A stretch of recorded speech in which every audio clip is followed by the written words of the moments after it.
Estamos de vuelta, seguimos nosotros al final de la jornada de este día lunes, aquí en A Favor y en Contra, ya en esta segunda parte, en este mano a mano con la candidata a presidenta por la Concertación, Soledad Núñez. Soledad, gracias por tu tiempo con nosotros, sé de tu apretada agenda y realmente te agradezco el tiempo que nos has destinado para el día de hoy.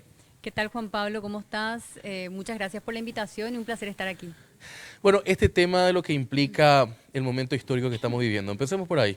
Una pequeña reflexión también de estos 2 días después del día viernes, que ha sido un tsunami para la política paraguaya, ¿no? Sí, sin duda, un tsunami que yo creo pone el acento en la debilidad de nuestras instituciones que Ujú. tienen que garantizar la justicia en el Paraguay. Yo decía también al aire en otros programas de que uno siente una suerte de indignación y de vergüenza al ver que otros países tienen que señalar las debilidades que tenemos aquí localmente. Y también creo que hace un llamado a la ciudadanía, digamos, este episodio que acaba de suceder, lo que estamos todavía pasando como nación, es sobre las elecciones que tenemos, ¿verdad? En este camino que vamos a abrir del 2023, porque aquí está en juego el futuro de la nación. Aquí está en juego un modelo que tenemos que cambiar, una nueva era democrática que tenemos que comenzar a escribir el capítulo, todos como ciudadanos, no es un año más de la historia política, ¿verdad? Y poner ese acento es muy importante. Posterior a lo del viernes, que realmente hay que entender la justa dimensión de lo que ha sido eso, dijimos, utilizando el ejemplo de un tsunami, se viene lo del juicio político. ¿Tu posición sobre el tema? ¿Crees Sí, que es necesario ese cambio, esa renovación? sin duda, yo creo que la Fiscalía no solamente perdió legitimidad, sino que no está haciendo su trabajo. Las investigaciones no han tenido resultados que básicamente construyan como esa confianza con la ciudadanía. Entonces yo creo que amerita el juicio político. Es pertinente, es sano para la República. Y también poner como una señal ahí que la ciudadanía y la clase política, porque finalmente el Parlamento, el Congreso, la Cámara de Diputados, la representación política del territorio nacional de la población, que pueda dar como una señal de que no hay tolerancia a la complicidad o más que nada a la inacción por parte de las instituciones que tienen que garantizar justicia en el Paraguay. Utilizaste primero la palabra complicidad, luego la siguiente. Y no sé si es un furcio, pero te salió primero complicidad. ¿Por qué complicidad? Y porque yo creo que básicamente ¿Existió complicidad o existe complicidad? y uno puede dar una suerte de apreciación en base a los hechos, ¿verdad? Ujú. Y hoy insisto que un país extranjero, que otra nación del mundo tenga que venir a señalar las debilidades aquí en nuestro país, creo que al menos ponen el foco en ese sentido El sobre la tema, fiscalía. el tema está en que también esto sucede en otros países como Centroamérica, ¿no? Lo de Honduras llamó mucho la atención en su momento. Claro, lo de Honduras, Guatemala en el pasado, yo en su momento hablaba sobre la famosa CICIC, que es la Comisión de Lucha contra la Correcto. Impunidad en Guatemala, que se tuvo que conformar también en un momento donde Guatemala pide auxilio porque sus instituciones no estaban dando resultados en cuanto al combate a la corrupción. No, y lo simpático de ese caso que mencionó Soledad fue que tuvieron que traer un fiscal extranjero para que ponga orden en la casa. Sí, varios fiscales en verdad, es un modelo bastante interesante, yo lo estudié, digamos, a profundidad Ujú. también estando en la Universidad de Oxford, tenía compañeros guatemaltecos, entonces entender cómo funcionó eso con apoyo de los Estados Unidos, ahí podemos discutir bastante acerca de la soberanía, que yo creo no estaba en discusión porque las cortes eran cortes guatemaltecas, pero sí se trabajó de manera conjunta con fiscales internacionales que venían con cierta autonomía, también con cierta imparcialidad, a poder juzgar los hechos, a poder llevar adelante las investigaciones, en un proceso de fortalecimiento de la Fiscalía guatemalteca también, ¿verdad? Porque no es que venían los fiscales extranjeros solamente, sino que se formaron equipos conjuntos. Yo conversé, conocí a muchos fiscales que llevaron adelante los casos, las causas más emblemáticas. Ellos destaparon una red de una organización criminal en aduanas, también una red de trata de blancas que estaba en el Senado de Guatemala, identificaron más de 300 organizaciones criminales, lograron sancionar varias de ellas, la imputación de muchos políticos vinculados a casos de corrupción. Y uno puede decir, no, no es la panacea, quizá uno mira a Guatemala y hoy en día no está libre de corrupción, pero mandaron a la cárcel a muchos políticos que básicamente mal utilizaron el Estado para sus propios beneficios. Y creo que tenemos que pensar fuera de la caja y qué esquemas pueden llegar a ser aplicables en nuestro país ante este contexto que estamos viviendo de una corrupción endémica que hace muchísimo daño a nuestras instituciones. Hablaba con Eduardo Nakayama, que estuvo antes sentado en el mismo lugar donde estás, y le preguntaba sobre el tema de la calidad del debate. ¿Te ha tocado en este corto periodo de tiempo que estás haciendo campaña formar parte de algún evento donde realmente se hayan debatido ideas? En cierta medida sí, pero creo que es una debilidad en términos generales. O sea, yo no podría englobar, decir, no tuvimos ninguna suerte de debate interesante en este proceso, pero sí es cierto de que en un ambiente de extrema polarización como el que estamos viviendo, no solamente en Paraguay, también en el resto de las democracias de Occidente, donde parecería que el diálogo no forma parte del proceso, ni el debate, ni la confrontación de ideas, nos quedamos en la superficialidad, entonces discutimos acerca de la ropa, la sonrisa, la cara, lo que tiene, no me gusta, atacamos personalismos, no nos ponemos a discutir con argumentos sólidos cuáles son las posiciones distintas que podemos tener, no solamente los actores políticos, mismo también a nivel de la ciudadanía, ¿verdad? Yo creo que ese es un músculo que se tiene que ejercitar desde el sistema educativo. Nuestro sistema educativo tiene que ocuparse no solamente de poder otorgar conocimiento tecnocientífico, todas esas herramientas que son necesarias para que nuestros jóvenes se inserten en el mercado laboral, sino que aprender también a ser ciudadanos. Y llevaste ahí adelante, y discúlpame que te haya interrumpido, pero me parece que viene a colación con esto que me vas a mencionar, un proyecto interesante antes de candidatarte, que fue lo de recorrer el país con tu organización Alma Cívica. Totalmente. ¿Qué te decía la gente?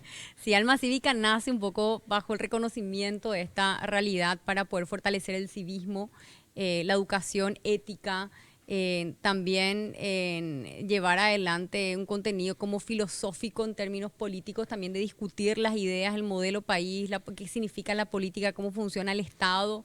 Vimos que había muchas debilidades. Trabajamos incansablemente en muchos sectores, en muchos distritos a nivel nacional, con jóvenes que están militando políticamente, con jóvenes que aspiraban quizá en algún momento a participar de la política, y vimos y encontramos un vacío. Es decir, teníamos una tesis o una hipótesis cuando desarrollamos y diseñamos el programa en Alma Cívica, y cuando fuimos a terreno nos encontramos que efectivamente había como una demanda para llevar adelante este tipo de programas educativos. ¿Qué opinás sobre la premisa al joven no le interesa la política? Es cierto, los jóvenes están desilusionados, como muchos ciudadanos, con la política. Es decir, no es que no les interesa porque no les interesa simplemente y no les nace el interés de manera espontánea, es porque han defraudado nuestra confianza por varios años. La política no es sinónimo de servicio ante la apreciación o la valoración que uno puede hacer de la práctica actual y dominante en nuestro país. Entonces, cuando la política se transforma simplemente en un medio para enriquecer a unos pocos, para favorecer a una casta particular a nivel nacional, eso genera un rechazo en la ciudadanía, ¿verdad? Y eso termina siendo como un círculo vicioso, porque al momento que rechazamos la política no nos involucramos. Si no nos involucramos y si no participamos, las cosas no van a cambiar. Entonces nos quedamos con lo que tenemos, ¿verdad? Estudiaste en Oxford y estudiaste lo que es el tema de políticas públicas y gobernanza.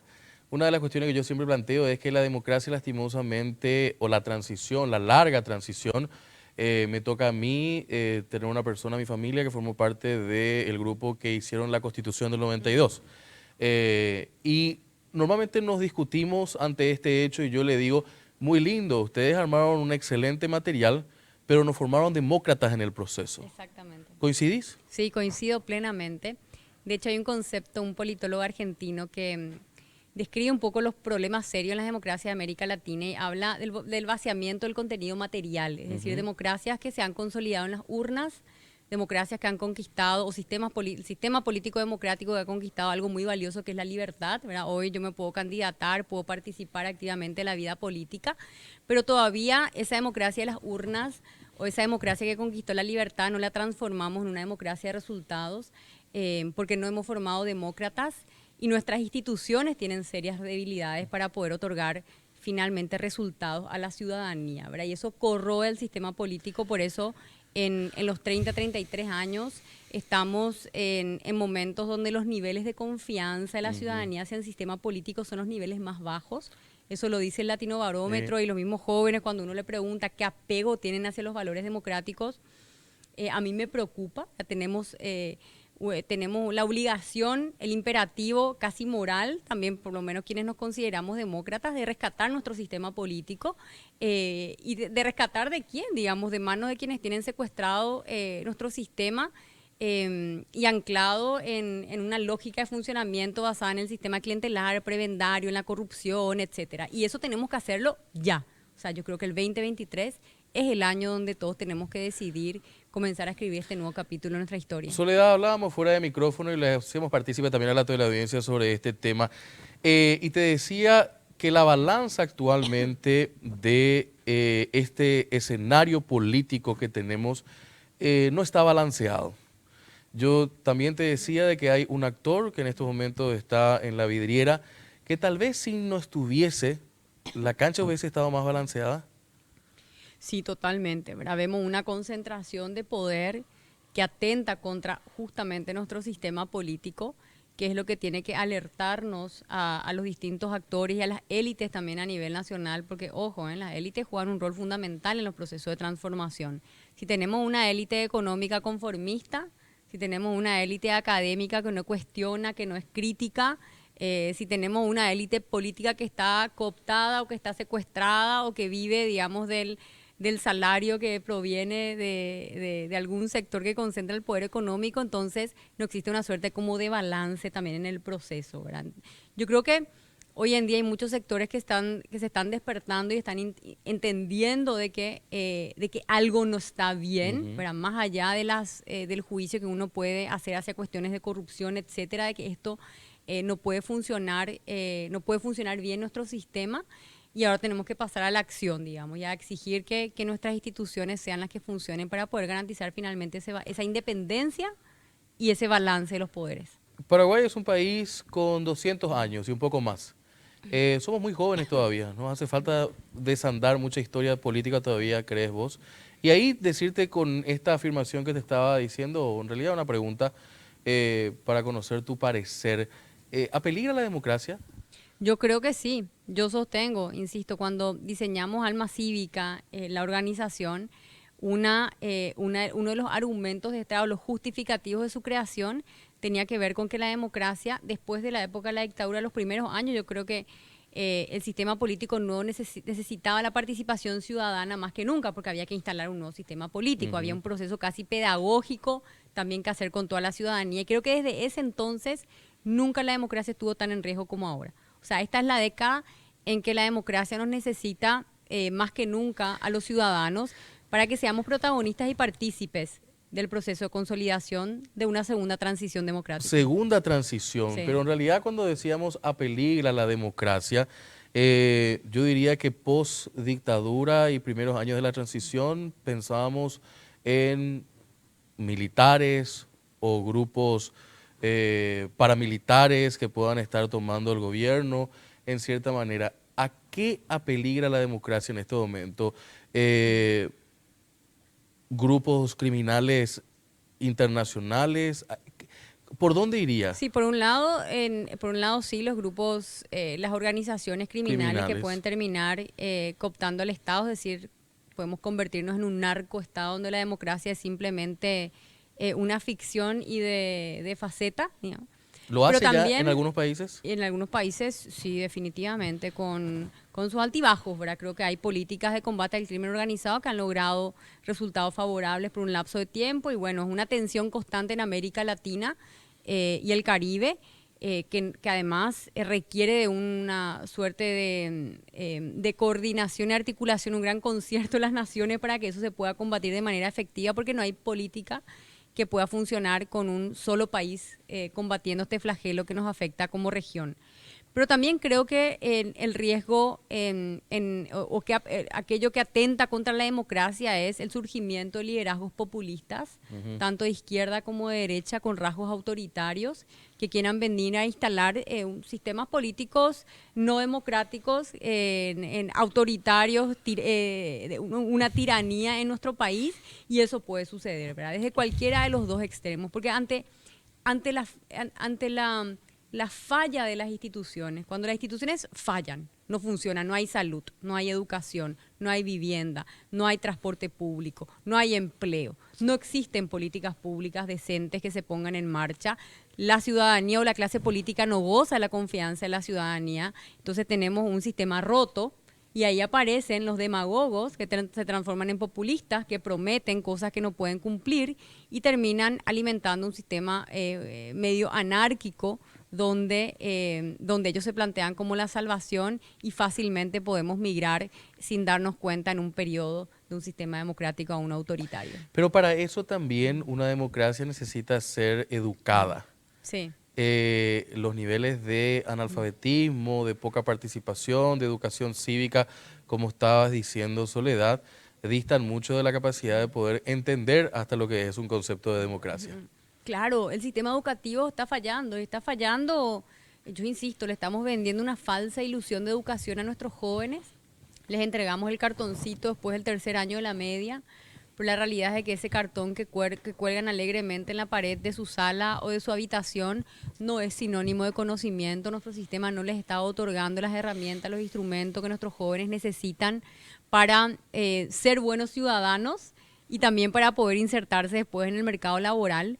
Entonces tenemos que sacudir a nuestro sistema educativo también, ¿verdad? Venimos hablando hace muchísimo tiempo de la reforma, de la transformación. Ahora escuché otra vez que hay un sector que se enoja, no quiere que se le llame transformación. O sea, nos quedamos en la superficie.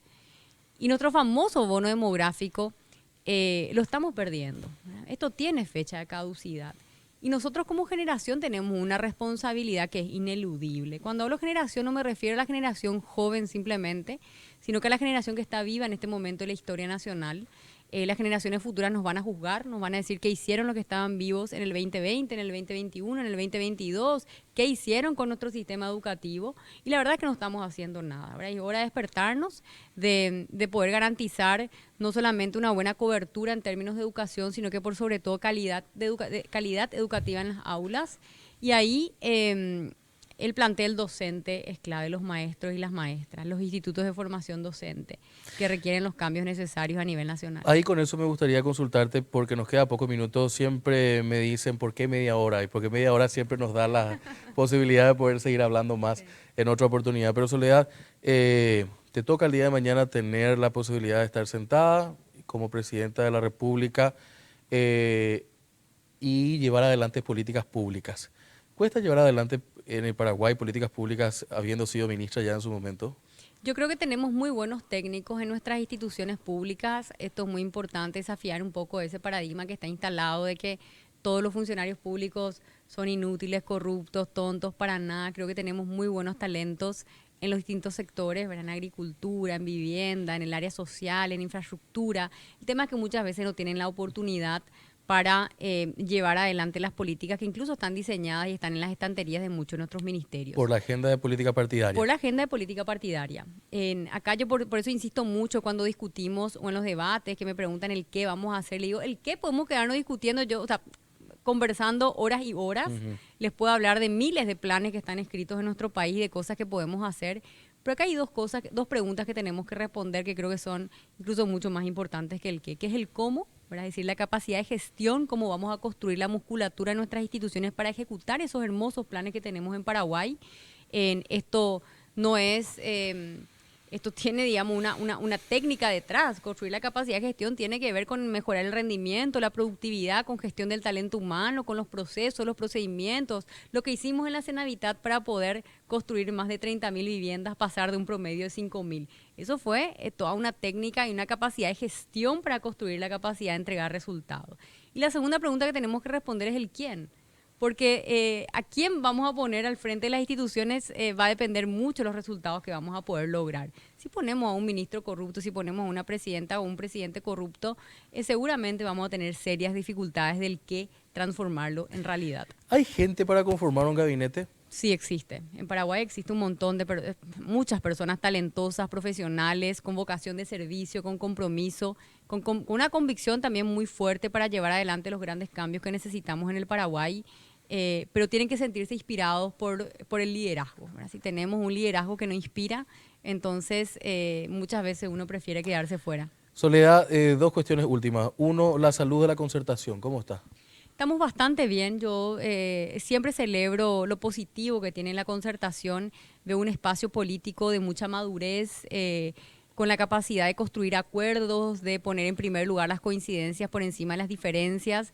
Estoy convencida que la concertación va a ser gobierno en el 2023 y que vamos a ir consolidando un espacio político que va a gobernar el Paraguay los próximos 20 años. Acá no estamos hablando solamente de los próximos 5, sino que de los próximos 20 años en el Paraguay. ¿Es un lindo ejercicio de debate al interior? Sí, es ejercitar una musculatura que estaba un poco dormida. Todavía creo que podemos mejorar incluso en el debate de ideas y visión país y el contenido programático, pero se está dando, ¿verdad? Yo celebro que se dé, no vi esto en otros procesos electorales anteriores. Y creo que tenemos que construir sobre esa base, ¿verdad? Hoy tenemos una concertación posible, quizá puede ser perfectible, sí, seguro puede ser mejor, pero yo celebro el hecho de que en un contexto de polarización y división, donde las grietas sociales o políticas se profundizan, varios actores políticos tuvimos la madurez de sentarnos, de construir acuerdos, de pensar el Paraguay, el futuro, poner aquellas prioridades sobre la mesa para ocuparnos y finalmente poder vivir en una mejor sociedad. Según los números que podemos tener también al día de hoy, ¿podemos decir Soledad Efraín o Efraín Soledad? Estamos con todos los actores conversando en este proceso de construcción, Juan Pablo, ¿verdad? Yo me llevo muy bien con prácticamente todos los precandidatos. También yo celebro eso, digo, esto, decime, ¿en qué momento hemos visto precandidatos que nos juntemos a tomar un café, a hablar, a conversar y que no estemos, que no prevalezca la rivalidad y la competencia, sino que las ganas de colaborar? Y eso también creo que es una señal a la ciudadanía del compromiso que tiene la concertación con mejorar las cosas en el futuro y con el gobierno a partir del 2023. 30 segundos finales, ¿tu mensaje? Tenemos que animarnos a cambiar si queremos un país diferente, no podemos seguir haciendo lo mismo. A veces el cambio trae miedo, temor, por naturaleza el ser humano le teme a lo desconocido, pero Albert Einstein decía de que la definición de la locura es pretender resultados distintos, seguir haciendo lo mismo. Señores, si queremos un país diferente, señores y señoras, si queremos un país diferente, tenemos que apostar por el cambio. Soledad Núñez con nosotros, precandidata a la presidencia por la concertación, para cerrar esta jornada de lunes, deseando por supuesto que tengan un excelente descanso. Mañana estamos con más de la programación aquí en 5 Días Televisión. Para lo que resta del día, buenas noches y buena suerte.